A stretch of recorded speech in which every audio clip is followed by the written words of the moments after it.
제가 질문을 한 가지 드릴게요. 여러분들 죄인이세요? 죄인이십니까? 내 자신이 죄인이라는 것을 인정을 하세요? 그렇다면 구체적으로 여러분들 무슨 죄를 지으셨어요? 어떤 죄를 지으셨습니까? 사실 우리가 신앙생활하면서 내가 죄인이다 그런 고백을 많이 하지만 내 마음의 한 구석에는 나 정도면 괜찮지, 나 정도면 신앙생활 잘하는 거고, 나 정도면 잘 믿는 거고, 나 정도면 착한 거고, 그런 영적 교만이 도사리고 있다는 거예요. 자, 여러분들이 여러분 자신의 눈으로 내 자신의 마음을 한번 들여다보세요. 우리가 마음으로 어떤 죄를 지어왔습니까? 마음으로는 간음, 도둑질, 폭행, 강도, 사기 안 저질러 본 죄가 없잖아요. 그러니까 우리의 마음은 이 범죄 종합 선물 세트라는 겁니다. 제가 예전에 어떤 교회에서 사역을 할 때 하루 이제 사무실에서 근무를 하고 있는데 어떤 나이 많은 여자 권사님이 사무실로 전화를 하셨어요. 보통 나이 많으신 여자 권사님이 주중에 교회 사무실로 전화할 때는 세 가지 이유 중에 한 가지입니다. 설교를 듣고 설교 말씀이 좋았다. 정말로 좋았다기보다는 목사를 격려하기 위해서 나이 많은 권사님들이 그런 거 잘 아시잖아요. 그걸 위해서 전화를 하시던가 아니면 기도를 부탁할 일이 있으시거나 아니면 식사 대접을 하겠다는 그런 전화 세 개 중에 하나인 경우가 많았어요. 그래서 이 권사님이 주중에 사무실로 전화를 하셨길래 이분이 나를 칭찬하시려나 밥을 사주시려나 그렇게 생각하고 있는데 대뜸 말하기를 목사님 왜 날마다 주일마다 내 뒤에 와서 나를 와치하면서 나를 감시하는 겁니까? 그 저희를 밝히세요. 그런 이야기를 하는 거예요. 저 너무 황당하죠. 그러니까 그 여자 권사님이 그 당시 그 교회에서 일부 성가대를 쓰셨는데요. 일부 성가대는 주일 일부 예배를 시작하기 전에 중고등부실에서 연습을 했어요. 근데 그 교회 중고등부실은 사무실과 같은 건물 안에 있었습니다. 그리고 그 중고등부실 쪽으로 옆에 교회 친교실 건물이 있었는데요. 사무실 정문을 통해서 친교실로 가려면 많이 돌아가야 돼요. 근데 그 중고등부실을 통해서 가면 바로 친교실로 갈 수 있으니까 중고등부실 뒤쪽을 통해서 일부 성가대가 연습하고 있는 그 뒤쪽으로 제가 많이 지나쳐 다녔거든요. 근데 그 권사님은 제가 뒤에서 자기를 와치하고 감시하기 위해서 그 뒤를 왔다 갔다 했다는 거예요. 그래서 너무 황당해서 아니 권사님 제가 왜 권사님을 감시를 합니까? 그런 대로 막무가내로 도대체 누구의 사주를 받고 나를 감시하는지 밝히라는 거예요. 그래서 그런 거 없습니다. 정말 없습니다. 그랬더니 또 이 권사님이 하시는 말씀이 내가 한국에서 모 명문여대 약대를 나온 사람이고 미국에 와서도 정유 미국 신학대학원에서 공부한 사람인데 그 정도를 모를 것 같으냐. 빨리 저희를 밝히고 그 사주한 사람을 밝히라는 거예요. 그래서 1시간이 넘도록 전화를 안 끊고 사람을 들들 볶는 거예요. 근데 자주 그렇게 전화를 걸어서 매번 말도 안 되는 이유로 사람을 괴롭히고요. 또 어느 날은 또 전화를 하시더니 이제는 왜 교육부 전도사까지 나를 파킹락까지 쫓아와서 내 옆에서 감시를 하느냐. 나보고 보냈냐요. 막 황당한 얘기를 계속 하시는 거예요. 그러더니 또 하루는 전화를 하시더니 기가 막힌 말씀을 하시는데 자 목사님 무슨 저희로 내가 화장실을 갈 때마다 화장실까지 나를 쫓아오십니까? 그 이야기를 하시는 거예요. 그러니까 교회 사무실과 일부 성가대 연습하는 곳이 복도로 연결이 되어 있었고요. 그 복도에 화장실이 있었어요. 그러니까 제가 중고등부실을 거쳐가기 위해서 그 통로를 갈 때 아마 그 권사님이 화장실에서 나오신 적이 있나 보죠. 저는 기억도 못하는데 제가 본인을 화장실까지 쫓아왔다는 거예요. 기가 막힌 거잖아요. 아니 젊고 예쁜 아가씨면 덜 억울하긴 하죠. 나이 70이 훌쩍 넘은 그 할머니를 쫓아서 화장실까지 온 정말 그 변태 성욕자 그런 취급을 하는 거잖아요. 제가 그 순간 마음속으로 어떤 죄를 저질렀겠어요. 그 순간 제가 마음속으로 살인까지 했다는 겁니다. 그러니까 이런 우리의 마음 때문에 우리 인간은 본질 자체가 죄인이라는 거예요. 어떤 교양과 도덕과 인간적 양심으로 그런 것을 가리고 절제하고 있을 뿐이지 그 죄악이 우리 안에 있다는 그 사실은 변하지가 않는다는 거죠. 자, 여러분, 긍정의 힘, 목적이 이끄는 삶 많이 들어보신 말이죠. 미국에서 가장 유명한 목사님들이 쓰신 베스트셀러 책들입니다. 자, 이 책들의 내용처럼 우리가 긍정적 마인드를 가지고 삶의 목적을 분명히 가지면 인생을 성공할 확률은 높아요. 그렇잖아요?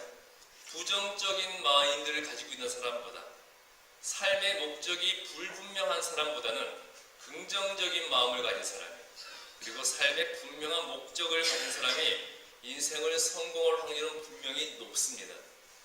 그런데 인생에서 성공한다고 구원이 보장되는 것은 아니라는 거예요. 누가복음 12장 16절에서 20절까지의 말씀 보게 되면요, 인생에서는 성공했지만 빈손으로 죽어가는 어리석은 부자의 이야기가 나옵니다. 이 부자는 그 해 대풍이 들어서 밭에 소출이 풍성했어요. 너무 소출이 많아서 자신이 가진 그 곡간에 다 채우고도 남았습니다. 그래서 그 곡간을 헐고 큰 창고와 곡간을 새로 지어서 몇 년을 놀고 먹을 수 있는 그 곡식을 다 쌓아놨습니다. 그리고 그 부자가 어떻게 이야기합니까? 내 영혼아 편히 쉬자. 몇 년 먹을 양식을 다 쌓아놨으니 이제 평안히 먹고 마시고 즐기고 놀자. 그랬을 때 하나님께서 그 부자에게 무엇이라고 말씀하는지 기억하세요? 어리석은 자여, 오늘 밤 내가 내 영혼을 거두어 가리니 너가 쌓아놓은 곳이 누구에게 가겠느냐. 자, 하나님 말씀의 뉘앙스로 봤을 때 이 부자가 지옥 갔을까요? 천국 갔을까요? 천국 갔겠어요? 지옥 갔겠어요? 지옥 간 거잖아요. 분명히 인생에 있어서 성공을 했는데 그 부자는 지옥에 갔다는 겁니다. 오늘 우리가 보았던 본문 누가복음 16장 19절에서 31절까지 말씀 보게 되면요, 우리가 잘 아는 거지 나사로와 부자의 이야기가 나옵니다. 나사로는 거지였어요. 비천하고 실패한 인생처럼 보인 사람입니다. 그런데 그 거지는 어디 갔습니까? 거지 나사로는 어디를 갔죠? 천국에 갔고, 부자, 모든 사람들이 봤을 때 성공한 사람이고 존경과 부러움을 받았던 이 부자는 어디 갔어요? 지옥에 갔잖아요. 이 거지 나사로는 그 당시 유대인의 관념으로 보게 되면, 유대인들은 사람이 비극과 고통을 겪으면 그 사람의 영혼의 죄값을 치르는 거다, 그런 생각을 가지고 있었습니다. 그런 관점을 봤을 때 이 나사로는 정말 자신의 죄값을 치르고 있는, 실패하고 비천하고 정말 살 가치가 없는 인생이었지만 사람의 눈에 그렇게 보였던 인생이었던 그 나사로는 천국을 갔고, 모든 사람들의 눈에 성공한 인생, 그리고 존경과 부러움을 받았던 그 부자는 지옥에 갔다는 겁니다. 자, 그러면 인생에 있어서 성공한 이 부자가 왜 지옥에 갔었겠습니까? 한번 말씀을 잘 보세요. 인생에 있어서는 분명히 이 부자는 성공한 사람인데 왜 지옥에 갔겠냐는 거예요. 자, 30절 말씀을 보게 되면요, 이 부자가 지옥에 있다가 천국에서 나사로가 아브라함과 함께 있는 것을 보고 아브라함에게 어떤 부탁을 합니까? 그 나사로를 땅에 보내서 자신의 형제들에게 보내주면 자기 형제들이 죽었던 나사로가 살아온 것을 보고 회개할 것이고, 그러면 자기처럼 지옥이 오지 않을 것이다, 그 이야기를 하잖아요. 결국 이 부자는 왜 지옥에 갔다는 거예요? 회개하지 않았기 때문에. 자기가 회개하지 않고 지옥에 왔으니까 자기 형제들만큼은 회개할 수 있도록 나사로를 땅에 보내달라고 부탁을 하고 있는 거잖아요. 자, 이 부자처럼 죽은 후에 후회하는 것은 이미 때가 늦은 거죠. 자, 우리가 잘 아는 바울 사도는 긍정적 마음을 소유한 사람이었어요. 유대인 사회에서 떠오르는 차세대 지도자였습니다. 항상 긍정적인 마음을 가지고 적극적으로 자신과 관련된 모든 일을 해나가는 사람이었어요. 그리고 또 분명한 목적을 가지고 살아가는 사람이었습니다. 자기가 유대인으로서 정말 그 하나님의 계명과 율법을 철저하게 지켜 자기가 의로워지고 또 다른 사람들에게 그 율법을 가르쳐서 다른 사람들도 의롭게 이끌겠다는 그런 삶의 목적이 분명한 사람이었는데요. 이 바울이 예수 그리스도의 복음 전도자가 된 것, 이 바울이 구원을 받고 예수 그리스도의 복음을 전하는 자가 된 것이 그 긍정적 삶의 분명한 목적 때문이었습니까? 그게 아니라는 거죠. 바울이 구원을 받고 예수 그리스도의 복음 전도자가 된 것은 예수님을 만나서 회개하고 회심했기 때문에 그는 구원을 받았고 예수 그리스도의 복음을 전한 자가 되었다는 겁니다. 자, 이거 미국에서 가장 유명한 목사님 중에 한 분이셨던 로버트 슐러 목사님, 또 그분이 심무하시던 수정교회, 미국에서 가장 유명하고 큰 교회 중에 하나였잖아요. 자, 그 교회가 어떻게 되었는지 아시죠? 자, 어떻게 됐습니까? 파산했잖아요. 파산해서 교회 건물을 다 팔아 넘기고 말았습니다. 자, 미국뿐만 아니라 전 세계적으로 가장 유명한 목사님이 심무하시던 세계에서 가장 유명하던 그 수종교회가 왜 파산을 했느냐? 많은 사람들이 원인을 분석해 봤는데요. 이 로버트 슐러 목사님의 목회가 그 성도들이 회개를 하고 회심을 한 후에 참된 그리스도인으로서 변화된 삶을 사는 것에 초점을 맞추지 않고 긍정적 사고에만 초점을 맞췄다는 거예요.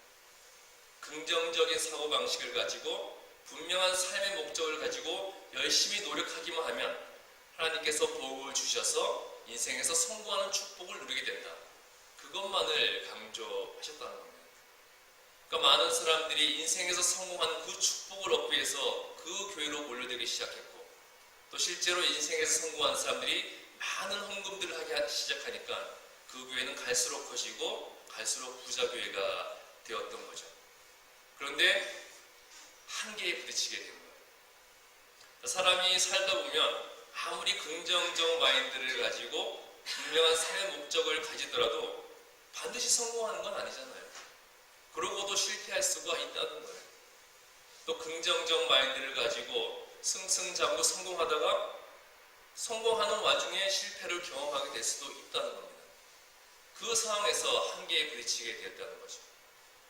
긍정적 마인드를 가졌지만 분명한 삶의 목적을 가졌지만 실패한 사람들이 또 긍정적 마인드를 가지고 성공의 가도를 달리다가 실패한 사람들이 분명히 긍정적 마인드를 가지면 하나님께서 복을 주시고 인생에서 성공하게 해주신다고 하셨는데 왜 내가 실패했는가? 하나님이 계시긴 하시는 것인가? 하나님이 나를 사랑하시는 것이 맞는가? 신앙의 회의를 가지게 됐다는 거예요. 그리고 그 물음에 대한 대답을 교회가 제시하지 못하고 사람들은 교회를 떠나고 더 나아가서는 신앙까지 버리게 되었다는 거죠. 결국 성도들에게 회개를 통한 회심과 변화에 초점을 맞춘 목회가 아니라 긍정적 사고에만 초점을 맞추다가 이 수종교회와 로버트 슐러 목사님은 파산을 하게 되었다는 거죠. 제가 여러분들에게 여러 번 강조하는 말이 하나님을 아는 것과 믿는 것은 어떻다 그랬어요? 같다 그랬습니까? 틀리다 그랬습니까? 하나님을 믿는 것과 하나님을 아는 것은 틀리다는 거죠. 자, 회개하지 않고 회심하지 않고도 교회에 다닐 수 있습니다. 회개하지 않고 주님께 회심하지 않고도 교회에 다니는 것뿐만 아니라 교회에서 봉사하고 많은 일을 할 수도 있어요. 그리고 회개하지 않고 회심하지 않고도 교회에서 집사되고 권사되고 장로되고 또 수업장되고 선교회 회장되고 더 나아가서 목사도 될 수가 있다는 겁니다. 회개하지 않고 회심하지 않고 또 하나님을 두려워하지 않고 하나님을 믿지도 않으면서 목사도 될 수가 있다는 거예요. 실제로 회심하지 않는 자가 하나님을 믿지 않는 자가 목사하는 사람들 많이 있습니다. 회개하지 않고 회심하지 않고 하나님을 두려워하지 않고 하나님을 믿지도 않으면서 목회를 하면서 근데 그런 목사님들이 설교 잘할 수 있습니다. 성경 공부 기가 막히게 인도할 수 있어요. 기도 유창하게 잘할 수 있고요. 그리고 성만찬식 집례 잘하고 각종 회의 잘 인도하고 정말 어떤 경우에는 뭐 병을 고친다든지 그런 능력까지도 행할 수가 있다는 거예요. 자, 회개하지 않고 회심하지 않고 하나님을 믿지도 않으면서 교회 다니고 목사까지 된 사람이 그런 놀라운 일을 행할 수 있을지언정 무엇은 할 수가 없습니까? 결코 구원은 받을 수가 없다는 겁니다. 이곳 미국의 유명한 설교자였던 무디 목사님과 우리 감미교회 창시자였던 웨슬리 목사님도 한때는 회심하지 않고 목회하던 시절이 있었어요. 이 드와이트 무디 목사님이 순회 설교자로 명성을 얻기 시작할 무렵에 한 번은 어느 곳에서 열린 집회에서 설교를 하고 있는데 맨 앞에 앉아있는 두 명의 여인이 열심히 경청을 하다가 갑자기 고개를 숙이고 기도를 시작했대요. 그러니까 이 드와이트 무디 목사님은 내 설교에 감동을 받아서 회개하는 기도를 하고 있겠구나, 이제 그렇게 생각을 했습니다. 그리고 집회가 마친 후에 그 두 여인이 불려서 자매님들 왜 설교를 듣다가 중간에 기도를 하셨습니까? 그렇게 물었는데 당연히 무디 목사님은 목사님의 설교에 감동을 받아 저희들이 회개를 했습니다. 그런 대답을 기대했는데 뜻밖에도 이 여인들이 말하기를 목사님을 위해서 기도했습니다.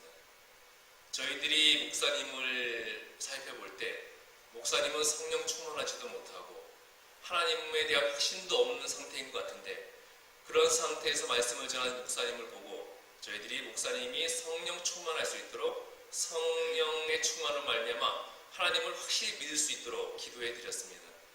목사님은 이 미국에 큰 영향력을 미치시는 분이신데 그런 목사님께서 성령 충만하지 못하고 하나님의 확신이 없이 말씀을 전하시면 안 될 것 같기에 미국을 위해서 목사님 위해서 그렇게 기도를 해드렸습니다. 그 말을 듣고 무디 목사님이 충격을 받았다는 거예요. 그리고 숙소로 돌아와서 밤새 통회하며 회개하면서 기도를 드렸고요. 그 후로 이 무디 목사님을 통해서 이 미국 땅에 놀라운 복음 전파의 역사가 나타나게 되었다는 거죠. 우리 감리교회 창시자인 웨슬리 목사님도요, 대학 때부터 철저하게 경건 생활을 하셨던 분입니다. 날마다 기도하고 또 날마다 성경 말씀 묵상하고 성경을 열심히 연구하고 공부했고요. 매주 금식하고 매주 성만찬식하고 또 가난한 사람들, 병든 사람들, 특히 감옥에 갇힌 사람들을 매주 방문해서 그들에게 복음을 전하면서 종교적 의의를 쌓아 나갔습니다. 그리고 미국에 선교사로까지 왔었죠. 그런데 이제 영국으로 돌아간 후에 미국 선교가 자신이 기대한 만큼 결실을 거두지 못한 것에 대해서 자책을 하던 중에 하루는 그 런던의 올더스 게이트 거리를 걷다가 그곳에 있는 한 교회의 집회에서 로마서 말씀을 듣는 중에 회개하게 되었잖아요. 회심하게 되었던 거죠. 그리고 지금까지 자기가 회개하지 않고 열심히 자기의 의의를 쌓기 위해서 신앙생활했던 자기 모습을 돌아보고 철저히 말씀과 그 십자가 앞에 회개하고 참여하고 회심한 이후에 이 웨슬리 목사님을 통해서 그다시 영적으로 도덕적으로 타락해 있던 영국이 변화되는 그런 역사가 나타나게 되었다는 거죠. 자, 우리가 하나님을 믿는다고 하는 것은 내가 죄인임을 깨닫는 겁니다. 내가 죄인임을 깨달으니까 내 죄의 문제를 내 스스로 힘으로 해결할 수 없어서 하나님을 믿게 되는 거죠. 자, 그렇기 때문에 하나님을 믿는다고 하는 것은 필연적으로 무엇이 동반되어야 되는 겁니까? 회개와 참회가 동반되어야 된다는 거예요. 사무엘상 7장 3절에서 6절까지 말씀 보게 되면 사무엘이 미스바에 이스라엘 백성들을 모아서 영적 대각성을 이끄는 그 말씀이 나오죠. 사무엘은 미스바에 모인 이스라엘 백성들에게 회개를 선포했습니다. 이스라엘 백성들이 가나안 땅에 들어가서 사무엘에 이르기까지 그 시대를 무슨 시대라고 부르죠? 사사시대라고 그러잖아요. 왕이 없이 사사가 다스리던 사사시대였는데 이 사사시대에 이스라엘은 항상 하나님께 불순종하는 그러한 죄악에 빠져 있었어요. 항상 죄를 짓고 그 죄와 불순종에 대한 대가로 하나님께서는 이스라엘 백성들을 주변의 이방 민족의 노예로가 되게 하셨습니다. 그러면 그제서야 회개하고 기도를 했죠. 그러면 하나님께서 그들을 구원해 주셨어요. 그러면 이스라엘 백성은 그 사실을 또 망각을 하고 다시 죄를 짓는 거예요. 자, 이스라엘 백성들이 죄를 짓는 루틴이 어떻게 된다고요? 처음에 죄를 짓고 그 다음에 이방 민족의 노예가 되고 회개하고 구원받았다가 망각하고 다시 죄를 짓는 이 죄에 반복하는 일을 7번 반복을 해왔다는 겁니다. 그러니까 사사시대에 이스라엘 백성은 끝없이 죄를 지고 하나님께 불순종해 왔다는 거예요. 자, 결국 이 이야기는 반성하지 않고 회개하지 않는 자는 그 과거를 반복하게 된다는 거죠. 이스라엘 백성들이 이방 민족의 노예가 될 때 하나님 앞에 회개했지만 그 회개는 참된 회개가 아니었다는 거예요. 그렇기 때문에 똑같은 죄악을 항상 반복했던 것이죠. 자, 이 당시에 이스라엘 백성들은 사무엘 시대에 블레셋으로부터 많은 핍박을 받고 있었는데요. 사무엘상 7장 3절 말씀 보게 되면 이제 사무엘이 블레셋에게 핍박받고 있는 이스라엘이 블레셋으로부터 구원받을 수 있는 방법을 제시합니다. 자, 3절 말씀 한번 보세요. 이스라엘이 블레셋으로부터 구원받을 수 있는 방법이 무엇입니까? 이방 신들과 아스다롯을 너희 중에서 제거하라 말씀하시죠. 자, 아스다롯은 가나안의 우상 중에 하나예요. 사랑과 풍요의 여신입니다. 이스라엘 백성들이 그 당시에 광범위하게 섬겼던 그 이방의 신이었어요. 자, 하나님은 죄악을 싫어하시지만 모든 죄악 중에서도 가장 나쁘게 생각하시는 죄가 어떤 죄였죠? 어떤 죄였습니까? 우상 숭배였잖아요. 근데 이스라엘 백성들이 우상 숭배에 빠져 있었다는 거예요. 결국 우상 숭배뿐만 아니라 모든 죄악을 다 행하고 있었다는 거죠.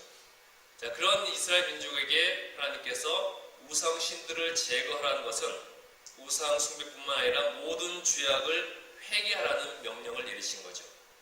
그리고 그 후에 너희 마음을 여호와께로 향하여 그만을 섬기라. 이것은 무슨 말씀입니까? 바로 하나님께 돌아오라.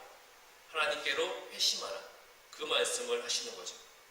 그러면 너희를 블레셋 사람의 손에서 건져내시리라. 그렇게 말씀을 하셨습니다. 바로 하나님께서 이스라엘을 구원하시겠다는 말씀이시죠. 자, 구원은 무엇을 해야 가능하다는 말씀을 주신 거예요? 구원은 회개와 회심의 결과라는 겁니다. 우리가 우리의 죄악을 회개하고 하나님께 돌이킬 때 우리가 구원을 받게 된다는 거예요. 바로 하나님께서는 회개하고 회심하는 자와 함께 하시는 하나님이라는 거죠. 내가 수십 년 동안 교회를 다니고 직분까지 받아서 열심히 교회를 섬기는데 아직까지도 내가 하나님을 만나는 감동과 감격이 없는 것 같다면 과연 내가 내 모든 죄악을 철저히 하나님께 회개하고 하나님께 회심했는가? 내 자신의 신앙 상태를 우리 스스로 한번 판단해 볼 수 있어야 되는 거예요. 자, 여러분들도 하나님을 만나는 감동과 감격을 체험하고 싶으시죠? 그런 거에 별로 관심 없으세요? 우리는 하나님을 만나는 그런 감동과 감격을 체험해야 되잖아요. 자, 내가 죄인이고 그 죄로 말미암아 영원히 심판받을 수밖에 없는 자임을 진심으로 깨닫고 회개할 때 내가 하나님을 만나고 하나님을 체험하는 그런 감동을 누릴 수가 있다는 거예요. 내 죄의 문제를 내 스스로는 어찌할 수 없다는 것을 알게 될 때 우리는 하나님을 필요로 하게 되고 하나님을 찾게 되고 하나님께 매달리게 되잖아요. 하나님께서는 그처럼 회개하고 회심하는 자를 만나 주신다는 겁니다. 지금껏 내가 교양으로 교회를 다녔다면, 인간관계를 위해서 교회를 다녔다면, 또 사업을 위해서 교회를 다녔다면, 또 요즘 젊은 부모들은 자녀를 위해서 교회 많이 다니죠. 하나님에 대한 확신은 없지만 그래도 내 자식이 잘 되기 위해 누군가에게 기도는 해야 되겠기에 자녀를 위해서 교회를 다니는 경우도 있습니다. 또 보험용으로 교회를 다니는 경우도 있죠. 역시 하나님에 대한 확신은 없지만 그래도 혹시 죽었다가 하나님이 계시면 내가 지옥 갈 수도 있잖아요. 그러니까 혹시 모를 그럴 불상사를 위해서 보험용으로 우리가 교회를 다니고 하나님을 믿는 경우도 많다는 겁니다. 그리고 그냥 이유 없이 다니는 경우도 있고요. 그리고 내 의의를 쌓기 위해서 다니는 경우도 있습니다. 우리가 이런 이유로 지금까지 교회를 다녔다면 이제부터라도 내 영혼의 범죄함을 인식하고 내가 예수님을 통해서만 죄를 용서받고 구원받을 수 있다는 사실을 깨달아야 된다는 거예요. 그리고 그 예수님 앞에 회개하고 회심하여 하나님을 만나야 된다는 겁니다. 우리가 인생에서 긍정적 마인드를 가지고 삶의 분명한 목적을 가지고 내 노력으로 인생에서 성공할 수 있을지라도 그 전의 단계가 생략된다면, 내 죄를 회개하고 하나님 앞에 회심하는 그 단계가 생략된다면 아무리 우리가 인생에서 성공할지라도 우리는 어디를 가게 된다는 겁니까? 지옥 간다는 겁니다. 결코 하나님의 심판을 피할 수가 없다는 거예요. 그렇기 때문에 우리는 내 모든 죄악을 낱낱이 하나님 앞에 회개하고 하나님 앞에 회심하는 그 모습이 필요하다는 거예요. 그리고 그 후에 하나님이 함께 하시는 내 삶의 목적, 하나님이 이끄시는 내 삶의 목적을 설정하고 하나님과 함께 그 일을 해 나가야 된다는 거예요. 자, 여러분은 여러분의 가정이 형통한 가정 되기를 원하시죠? 별로 관심이 없으신가 봐요. 내 가정 탓한다고 상관없어요? 여러분의 가정이 형통하기를 원하시잖아요. 그렇죠? 그리고 내 자녀가 잘 되기를 원합니다. 내 직장과 사업이 번성하기를 원하고요. 내 미래의 비전이 성취되기를 바랍니다. 내 인격과 성품이 변화되기를 바라고요. 내가 섬기는 우리 교회에 부흥하고 성장하기를 원하시죠. 자, 이 모든 것이 이루어지려면 무엇을 해야 된다는 겁니까? 내 죄의 고백과 죄 사함이 우선이라는 거예요. 내가 하나님 앞에 모든 죄악을 낱낱이 고백하고 하나님께 회심하여 내 죄 사함을 받게 될 때, 그 후로 나와 함께 하신 하나님은 말미암아 우리 가정이 형통해지고 내 자녀가 잘 되고 내 사업과 직장이 번창하고 우리 교회가 잘 되게 된다는 겁니다. 지난주 제 설교 말씀 기억하십니까? 혹시 제목이라도 기억하세요? 완전한 변화. 매년 반복되는 작심삼일의 변화가 아니라 하나님 앞에 완전한 변화가 되기 위해서 우리는 내 죄를 고백하고 하나님 앞에 회심하여서 내 모든 인생을 내 죄를 용서하신 하나님이 함께 하시는 그런 인생이 되도록 하시기 바랍니다. 하나님이 여러분의 인생을 주도하게 하세요. 그러면 분명히 여러분의 인생이 놀랍게 변화되게 될 것입니다. 한번 회개해 보세요. 하나님 앞에 철저하게 회심을 해보세요. 그리고 하나님이 여러분의 인생을 주도하게 해보세요. 그랬는데도 여러분 삶에 변화가 없다면 그 다음에 제가 책임을 질 테니까 이제 한번 해보시라는 겁니다. 그래야 여러분의 삶이 하나님으로 말미암아 놀랍게 변화되는 그런 풍성한 축복의 삶이 되시기를 주님의 이름으로 축복합니다.